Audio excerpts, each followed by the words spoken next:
Oke, teman-teman pernah nggak sih ngalamin beli saham nih, terus pas turun masih bisa naik lagi gitu, teman-teman nyesel nih, kenapa harus dijual padahal masih bisa naik lagi. Contohnya kayak gini, misal teman-teman ini lagi naik nih ya pergerakan sahamnya, terus beli di sini, ini gitu ya, terus dia ada turun dulu gitu ya, terus teman-teman jual di sini. Tadi jual ternyata masih bisa naik lagi gitu ya. Nah, ini kan sebenarnya sayang ya kalau teman-teman udah jual gitu ya, tapi sebenarnya masih bisa naik lagi gitu. Untungnya kan masih gini, tapi kalau misalnya teman-teman udah jual, untungnya bisa lebih gitu ya, sampai dia di sini misalkan profitnya lebih besar. Nah kan sayang tuh teman-teman ya kalau misalkan masih bisa melanjutkan kenaikan. Nah ini sebenarnya ada cara teman-teman dengan cara trailing stop. Nah trailing stop itu apa sih?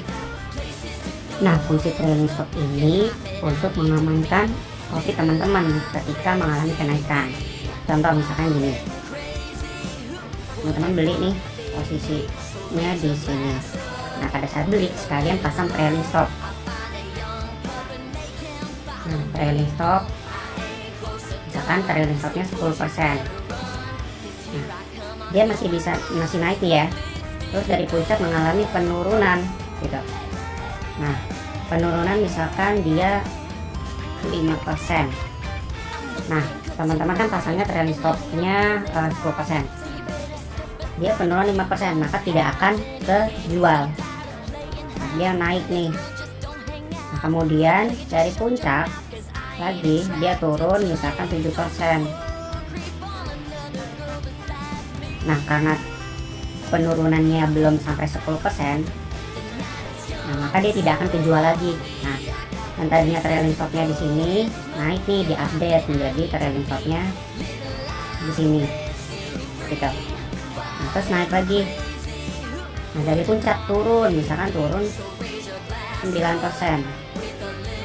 Karena tidak nyentuh 10% dan masih bisa naik lagi, ini otomatis diupdate trailing stopnya naik lagi.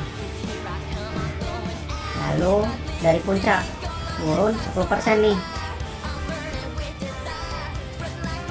Nah karena sudah 10% maka otomatis akan kejual di posisi ini, seperti itu. Jadi untungnya nih teman-teman kalau misalkan pasang trailing stop, nah, posisi dari sini jualnya di sini, nah, profitnya lebih banyak kan, seperti itu. Timbang teman-teman kalau misalkan beli di sini terus lagi pada saat turun menganggap ini mau turun gitu kan, terus dijual gitu kan. Nah, dijualnya di sini, nah profitnya kan tidak sebanyak yang di sini kan ya, profitnya lebih kecil, seperti itu. Nah itu fungsinya trailing stop.